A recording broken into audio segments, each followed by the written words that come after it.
nuestra escuela dominical y vamos a orar al Señor, vamos a pedirle su bendición para nuestro tiempo juntos. Oremos. Nuestro Dios y Padre Celestial, infinitas gracias te damos por poder reunirnos en esta mañana, en este día que tú has separado para que nosotros como tu pueblo te adoremos.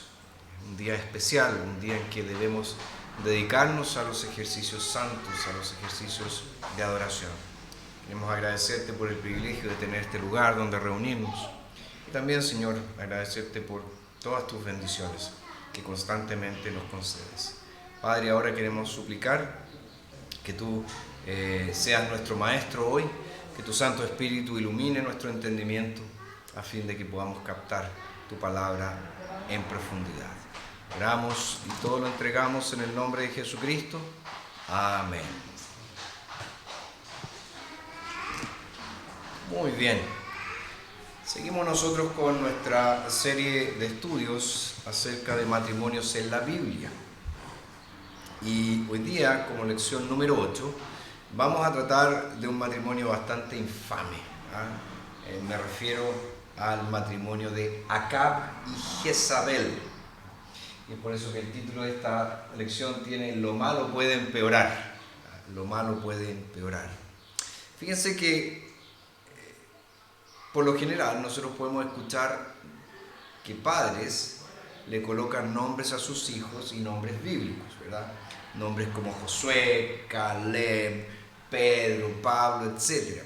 Pero es muy raro que alguien, un cristiano, le ponga a su hijo Acab o a su hija Jezabel. De hecho, yo diría que es casi imposible. Quien le ha puesto Acab o Jezabel a algún hijo es porque en realidad no conoce nada de la historia bíblica. Porque esta pareja, este matrimonio, quedó en la infamia en el registro sagrado. Fue una especie de plaga en el propio Israel.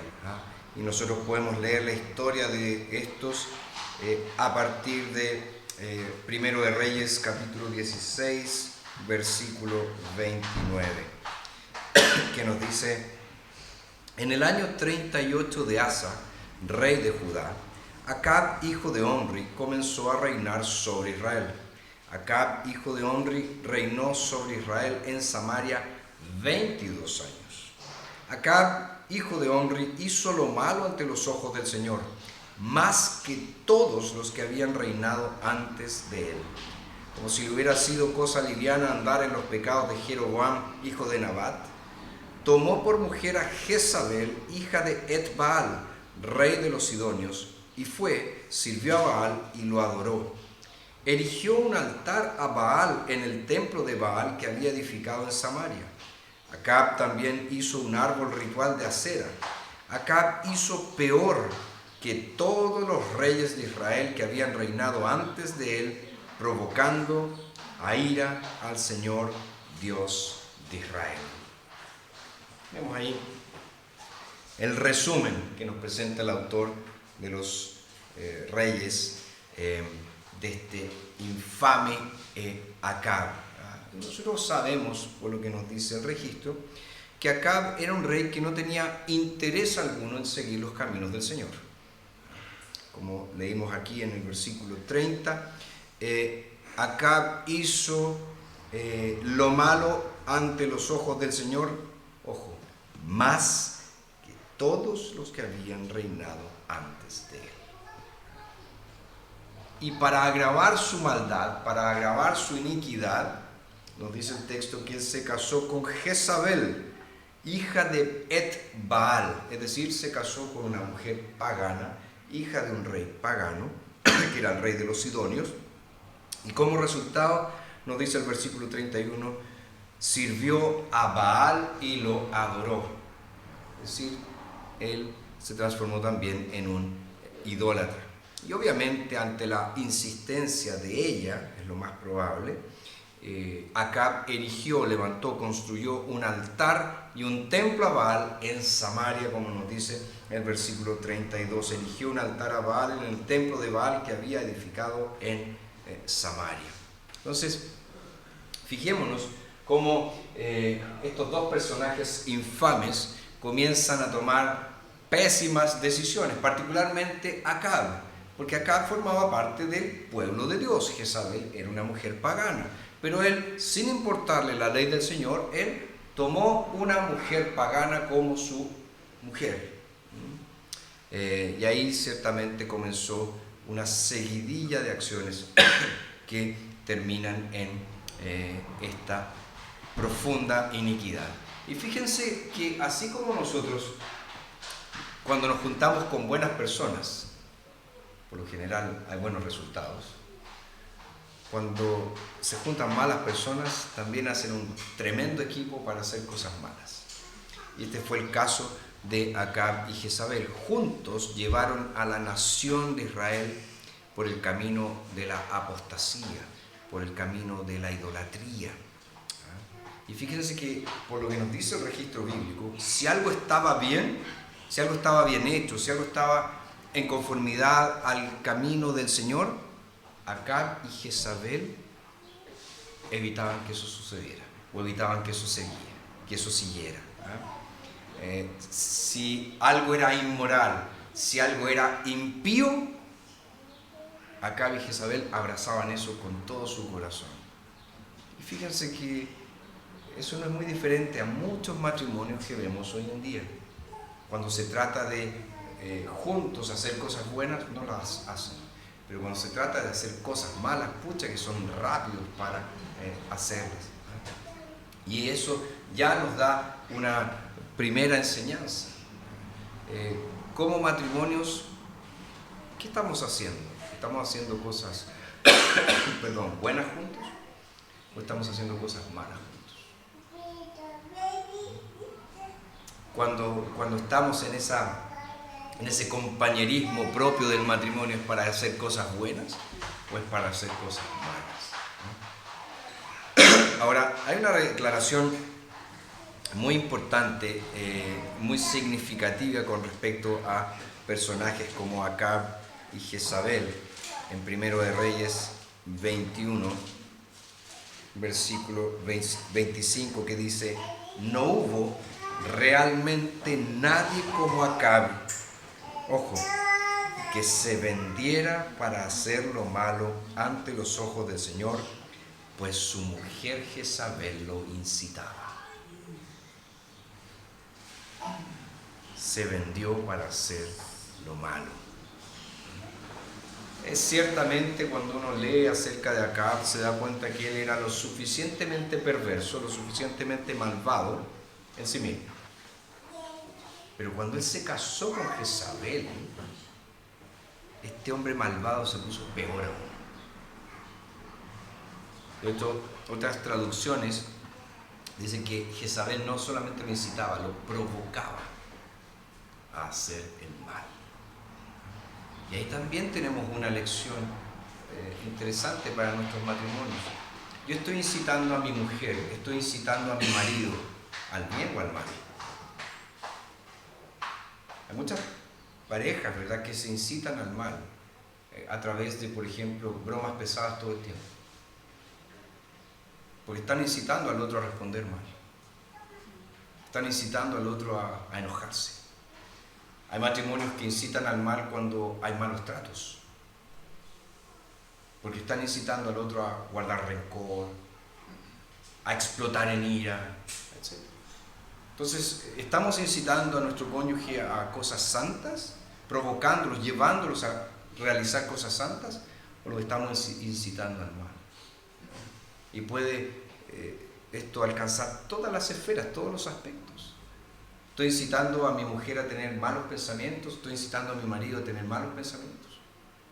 Entonces tenemos que tener ojo con eso, ¿no? Ahora, aquí quiero que me entiendan bien lo que voy a decir ahora. A lo largo de la historia, ciertas mujeres han tenido la capacidad de provocar e incitar a los hombres a hacer cosas malas. Esto también se da al revés. Hay hombres que han incitado a mujeres a hacer cosas malas. Pero en el registro bíblico, nosotros tenemos eso de manera particular, por ejemplo, en el relato de Génesis 3, la caída. Fue Eva quien incitó, provocó a su marido a comer del fruto prohibido. Ahora es cierto, Adán estuvo allí todo el tiempo, Adán había recibido este mandamiento del Señor de ser el guardián del jardín de Dios. Él no lo hizo, pero ella lo incitó, le dio, el texto dice, le dio del fruto y él comió. Si pensamos después en Dalila, ¿se acuerdan? Sansón y Dalila, ella lo sedujo, y a él que le encantaban las mujeres, porque Sansón era mujeriego. Y ella lo empezó a provocar ciertamente con todos sus artes de seducción, hasta que él le reveló dónde radicaba su fuerza. Y ella se aprovechó de esa situación. Nosotros sabemos que los filisteos le habían ofrecido dinero a ella para hacer eso. Más adelante, en el Nuevo Testamento, Herodías, la mujer de Herodes, que lo incitó a encarcelar a Juan, y no solo a encarcelarlo, finalmente a decapitar a Juan. Otra vez vemos estas incitaciones, estas provocaciones que una mujer puede producir en un hombre. Ahora insisto, ninguno de estos incidentes exime a los hombres de su responsabilidad.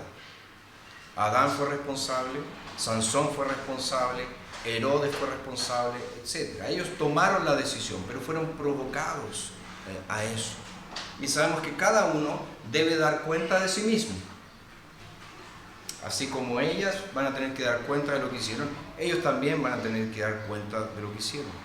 Pero solo también estos registros señalan esta profunda verdad de que nosotros en nuestras relaciones matrimoniales podemos ser un elemento de incitación al mal en mi cónyuge. Y eso es algo muy, muy, muy peligroso. Ahora, nosotros sabemos por el registro bíblico que Jezabel hizo con Acab lo que las mujeres extranjeras hicieron con Salomón. ¿Qué quiero decir? Lo llevaron a la apostasía. Así como estas mujeres, todas estas concubinas que tuvo Salomón, lo llevaron a adorar ídolos, Jezabel incitó a Acab a adorar a Baal, a adorar ahí a Astoret, ¿verdad? Que nos dice, o Acera, Astarte, Astoret, la misma cosa, el mismo nombre. Entonces, aquí también vemos que un cónyuge puede llevar a otro a un pecado, a provocarlo a un mal, pero el peor pecado que puede realizar un cónyuge en contra del otro es llevarlo a la apostasía, es llevarlo a que abandone su fe. Y esto se ve mucho en los matrimonios mixtos, ¿verdad? Cuando un joven o una joven supuestamente creyente que ha estado en la iglesia toda su vida por mala instrucción y en realidad principalmente por desobediencia al Señor, toma esta decisión de casarse con un incrédulo, ¿qué es lo que pasa generalmente? El incrédulo arrastra al creyente fuera de la iglesia. Es muy raro que acontezca, que suceda al revés, que el creyente lo lleve. Ha sucedido, pero no es la regla. Me acuerdo una vez en una iglesia yo exponiendo sobre este asunto, una mujer me dice, pero yo no estoy de acuerdo, pastor. Y yo le dije, sí, ¿por qué no está de acuerdo? Porque en mi caso, yo era creyente, me casé, mi marido era incrédulo y mi marido se convirtió. ¿En serio? Le dije yo. Sí. El marido no había puesto un pie en la iglesia. El marido no era miembro de la iglesia. ¿De qué conversión me hablan eso? Pero ella juraba en su cabecita que su marido se había convertido. Entonces, mucho ojo con eso.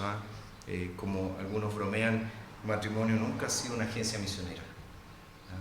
Voy a salvar a los incrédulos, me voy a casar con ellos, así los salvo. No funciona así. Jezabel, ella aportó a su matrimonio, además de esta dote que le dio su padre, el rey de los Sidonios, el amor por un ídolo que no es Dios, Baal. Y nosotros sabemos que ella personalmente apoyó y financió a unos 850 profetas de Baal. Miren el número. Y ella también fue instrumental en la masacre de numerosos profetas de Jehová. Fíjense aquí, capítulo 18 de Primero de Reyes, verso 4. Dice: y sucedió que cuando Jezabel destruía a los profetas del Señor, Abdías tomó a 100 de ellos y los escondió en 50 en una cueva y los sustentó con pan y agua. Ella estaba acabando con los profetas del Señor. Perdón. Y nosotros también sabemos que ella trató de matar a Elías. Eso está registrado en el capítulo 19 de Primero de Reyes, ¿verdad? Ahora, otras cosas que sucedieron aquí es, por ejemplo, ¿se acuerdan cuando Acab, de manera codiciosa, quiso la viña de Nabot y fue a comprarla, y Nabot le dijo que no estaba a la venta? Y Acab, como un niño taimado, se fue como a llorar por ahí, andaba enojado. ¿Qué hizo Jezabel? Mandó a matar a Nabot y le dijo a Acab: ahora quédate con su tierra. Fíjese, yo estoy describiendo lo que la Escritura nos dice de esta mujer, que era realmente perversa, y hacía que este otro perverso fuera aún más perverso. Entonces, hay una frase que he leído en algunas partes, no sé quién la dijo, la he encontrado en algunos libros, que dice: tú eres con quien te casas. Tú eres con quien te casas. ¿Por qué? Porque la influencia que ejerce nuestro cónyuge es muy fuerte. No sé si ustedes se han dado cuenta, los que están casados, cómo ciertas características de tu cónyuge empiezan a incorporarse en tu vida de una manera que ni siquiera te diste cuenta cómo. Algunas bromas, algunas actitudes, muchas cosas positivas, pero también cosas negativas. Entonces, ciertamente, con quién nosotros nos casamos marca una diferencia en nuestras vidas.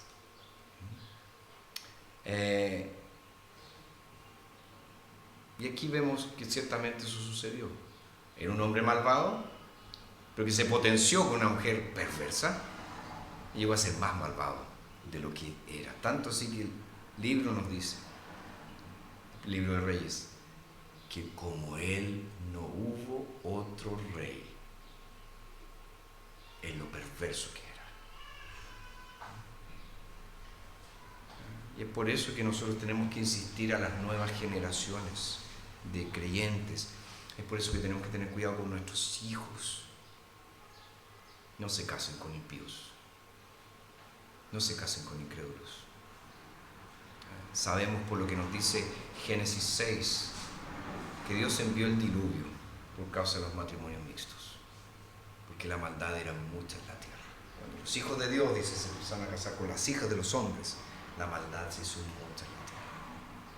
Entonces tengamos mucho cuidado con eso. La maldad resultante de esas uniones desiguales, del yugo desigual, nos dice la Escritura, terminó generando que Dios se arrepintió de haber creado al hombre y decidió empezar todo de nuevo con Noé.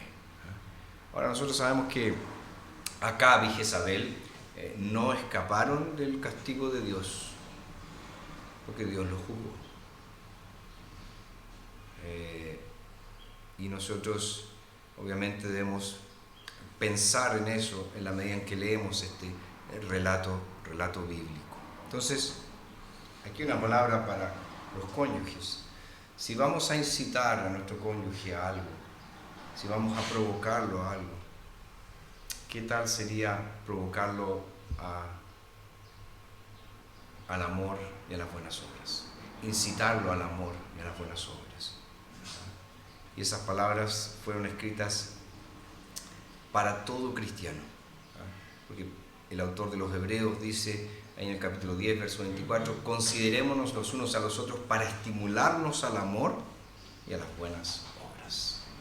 O sea, en vez de estar incitando a mi cónyuge a la ira, a la rabia, a la frustración, ¿por qué no lo incito al amor y a las buenas obras? ¿Por qué no lo provoco, lo llevo al amor y a las buenas obras? Ahora, si nosotros pensamos en esta pareja infame, nefasta,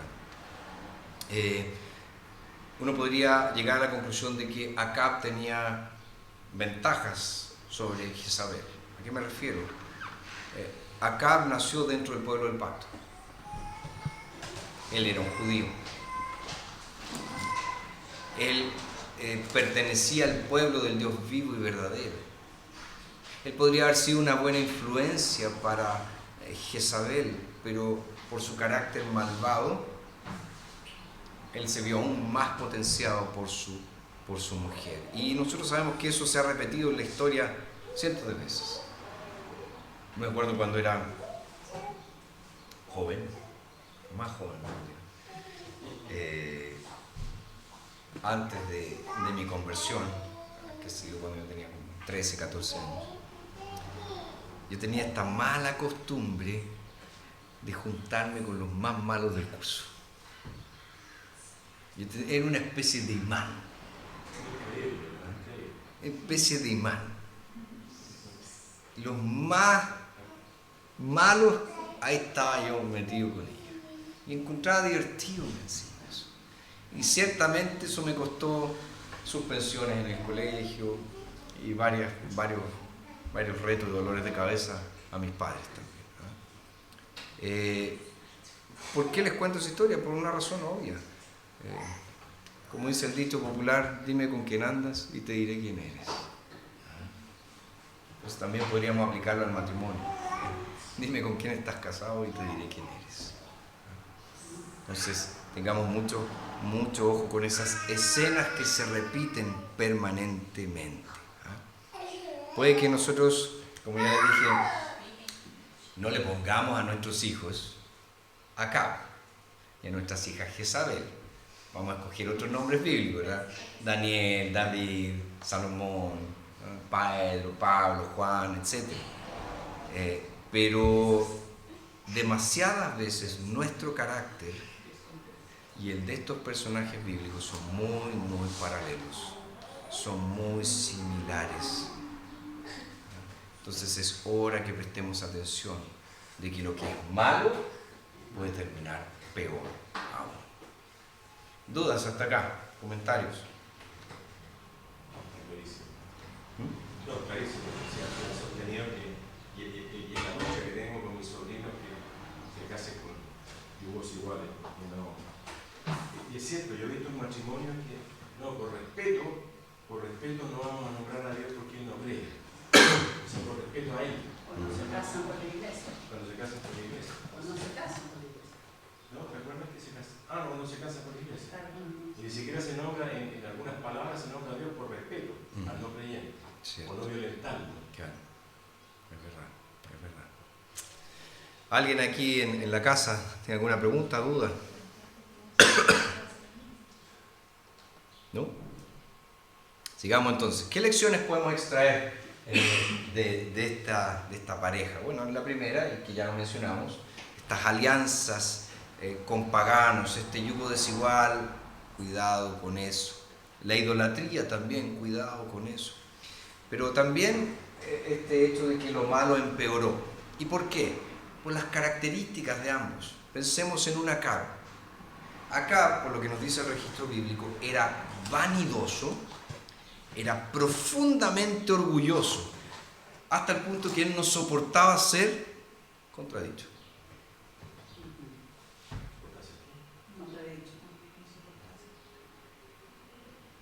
¿Cómo estamos en eso? ¿Somos vanidosos? ¿Somos orgullosos de nuestra relación matrimonial? No soportamos cuando mi cónyuge tiene otra opinión, me molesto. Siempre creo ser el dueño de la verdad. Hay algunos matrimonios donde, sea el hombre, sea la mujer, ha sido tanto el abuso en ese sentido que ha sufrido uno de los dos, que la persona empieza a sentir de sí mismo que es tonto, que en realidad no sirve para nada, que no es inteligente, porque el otro lo ha tratado de una manera en que lo hace sentir así. Y si lo ha tratado así es porque él se siente superior. Acuérdense las familias un poco más antiguas, ¿verdad? Y de ciertos contextos donde la mujer no decía ni una palabra. Y el marido hablaba y la mujer callada. Él podía estar hablando cualquier barbaridad, pero ella guardaba silencio. ¿Por qué? Porque él no soportaba que le dijeran, estás equivocado. Así que tenemos características en Acab, también están presentes en muchos de nosotros. Vanidad, orgullo y el siempre creer que tenemos la razón. ¿Cómo fue ese dicho que me dijiste una vez? Que alguien le habían preguntado que cuál era el secreto para tener un matrimonio tan feliz sin problemas, y que ella dijo que había que buscar el equilibrio, que a veces ella tenía la razón y a veces él estaba equivocado. Claro, yo tengo la razón y otras veces él se equivoca. En el fondo yo siempre estoy en lo cierto. Entonces tenemos que tener cuidado con eso. Por otro lado, Jezabel. ¿Qué vemos en ella? En primer lugar, era tremendamente autoritaria. Ella era la reina. A veces Acab se veía como un títere en sus manos. También era profundamente deshonesta. Todo aquello que fuera malo, ella lo abrazaba. Y era violenta. Violenta. Ahora uno puede pensar, mujer violenta. Créanme que lo hay. Créanme que lo hay. Hay mujeres violentas. Y Jezabel ciertamente tenía estas características: autoritarismo, deshonestidad y violencia. Fíjese, ingredientes perfectos para destruir un matrimonio. Hay hombres, ¿verdad?, que le tienen miedo a la mujer. Y hay mujeres también que le tienen miedo a su marido.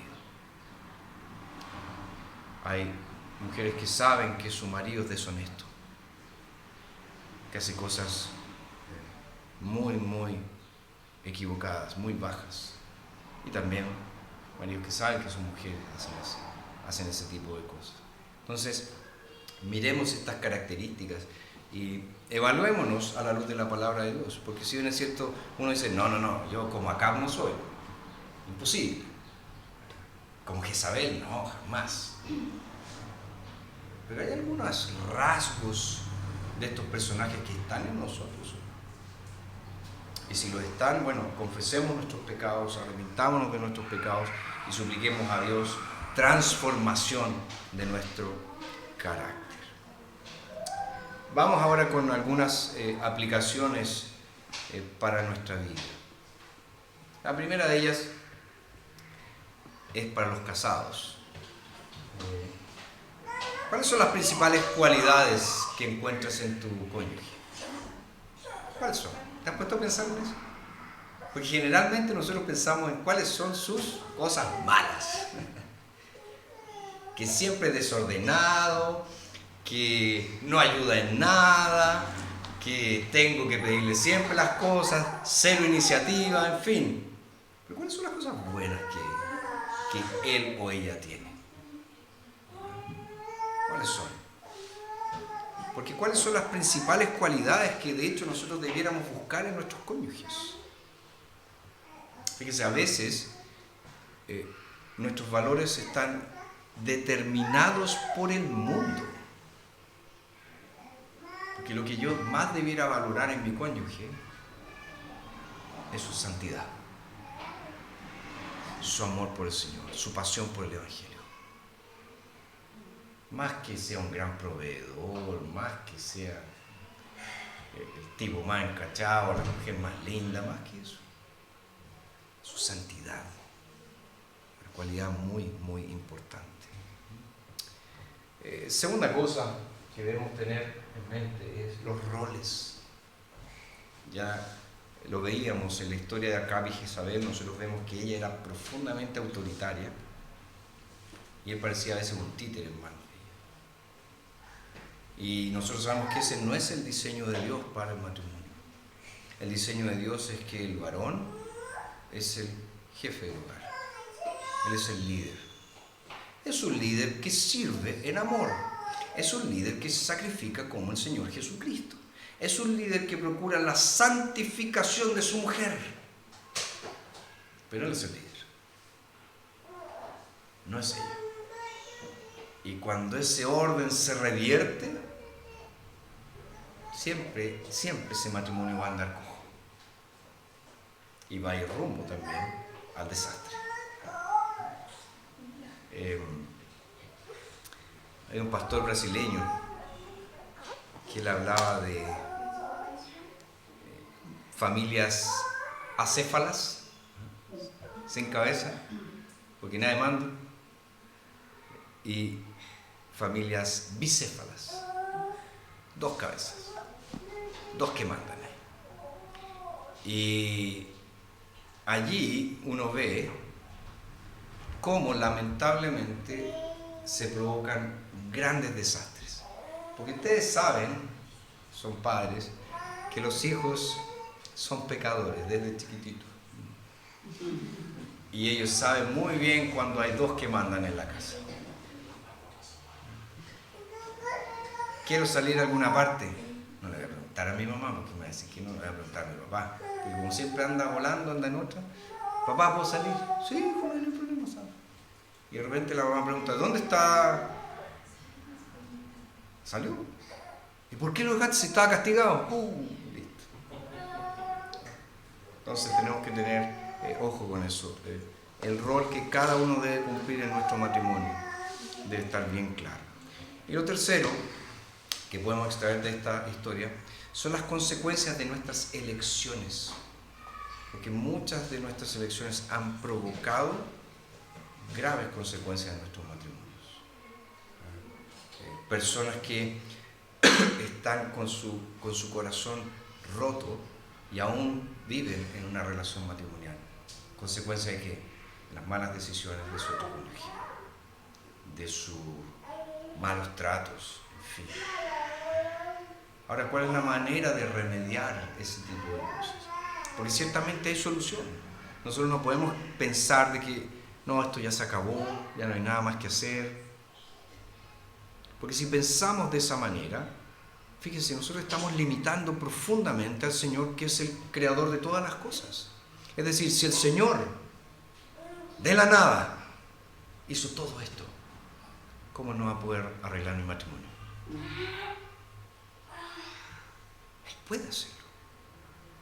El tema está que yo tengo que identificar cuál es el gran problema y buscar la solución en Cristo. Buscar la solución en Él. ¿Dudas, preguntas, comentarios? Los que están ahí en la casa. Hay varios aquí conectados. ¿Dudas, preguntas? ¿No? Ok, entonces eso era lo que teníamos para hoy. Vamos a concluir nuestra escuela dominical con una oración.